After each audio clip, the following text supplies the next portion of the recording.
This is Zach with Audio Experience. That's right. So Zach, Audio Experience, I'm sure you're going to give us a great experience, right? Oh, that's the goal every time. So first of all, where are you located? Tulsa, Oklahoma. Tulsa, okay, so about an hour and a half from Not here. too far down the road from here. Okay, and now I understand you are a newer KICKER dealer, correct? I am, yeah. I actually just started the shop in January and was blessed to become a KICKER dealer in June. Well, thank you. And so wrapping up, first 6 months, got a new year starting, and excited to see what next year brings. Excited about the new products too. Now, you have been in audio longer than a year. About 20 years, yeah. 20 years, okay. Yeah. So how did you get started? So when I was younger, I would say 12, 13, I started running sound for my youth group. Oh, okay. And just got the feel of being in control of what everyone experiences and hears and feels. And so when I turned 16, got my license, started doing my cars, friends' cars, family's cars.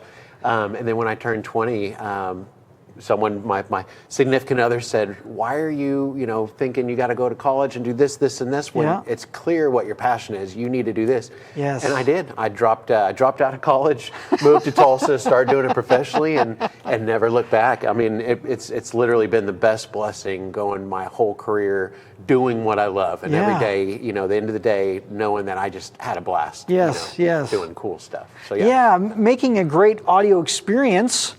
See what I did there? I saw that. For a customer, for someone who came in with a certain expectation and then exceeding that expectation with a mind-blowing audio experience is a gift. Yes. Part of it is just having good equipment and sounding good, but the whole, process of finding out exactly what they want, what their goals are, what they don't care about, and not try to make them spend money on things that they weren't trying to get. Focus on making it the most enjoyable sound system that they've ever heard. So what are we looking at here? So this was a pontoon boat for a customer. Actually ended up being the customer that made all my hoodies and shirts, my signs, he's my business cards. He's nice. Kind of getting me going on everything. And it was his first boat. He just bought this pontoon boat and had never really had a sound system. And so it started off with, let's replace the factory speakers with some nice kickers, throw in a sub and an amp. Well, once he heard it that first time, he was sold. Yeah. So then he came back. He's added like 4 or 5 pair. We've actually even done the KMTC 11s lit up on the KXMA 1202. Freaking rocks. Lit all the speakers up on it. Did the KICKER marine radio. 2 of the TB10s, which on a pontoon boat is my go-to now. The TB10s. Yeah.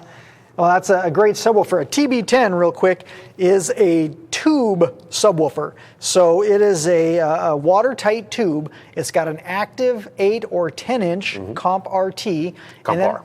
Comp R, thank you. Comp R, and then a passive radiator to give us that KICKER bass. Yep.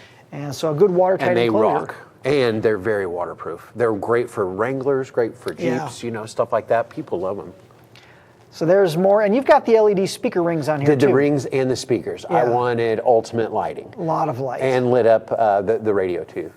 Of course. KMC. And then so I did the TBs inside the seating, and I've actually gone back since this picture and did metal mesh, perforated metal mesh painted black. But I wanted to get a KICKER look. I wanted people to know it was a KICKER sub. Yes. So we just let it breathe out of the compartment and then did a KICKER grill on it. That's a clever idea. Yeah, and it looks a lot better now that I've got mesh on it. I wish I'd brought that picture. It's kind of like when we would do ski boot pass-throughs for subwoofers in BMWs and Audis and stuff. Same idea. And lit up the grills on those. Those grills light up too, so we decided to light that up too. Everybody loves the lights. The KMXL's on the back, 6.5. So that's the swim deck area. Yes. So you can hear it when you're swimming. That's nice. So how many speakers are on this boat? So we did the KB6s on the front, the very front on the outside of the boat. Then we did 1, 2, 3 pair of the KM6 6.5s, and then we did the KMTC 11s on the back, and then the KMXL 6.5s on the back. So 1, 2, 3, 4, 5, 6. So 6 pairs. 6 pairs. 2 10s. KXMA 808 and 8-channel, okay. Yep, and then the 1201, the 1202, KMA 1200. Yeah. No, we got 1202 on the KMTCs. Yeah. The I'm sorry, KXMA 1500 on yeah, the 210s. 15. Okay, okay, good. So this was just a '68 Camaro. Guy came in and wanted something nice, and I said, I think that we can do you a perfect balanced sound system for this. And then did the 5-channel, the CXA 5-channel, and then did it on one of the new L7T downfires. I am in love with those. Those just sound absolutely killer. And I love that on the CXA amps, you've got good power at 2 ohms. You know, not like the CXA 800. Right. You got more power at 1 ohm. So a lot of times people will start with a single 10, single 12, and then add a second one down the road, and we don't have to backtrack them at all. We just throw it in there and retune it and send them down. The upgrade path is real. Yes. And a first-time customer may not really believe you they're going to want more. But you know they are going to. I get tired of it happening, so I pre-tell them it's going to happen. And so you design the system with the upgrade in mind. Yes. It's excellent.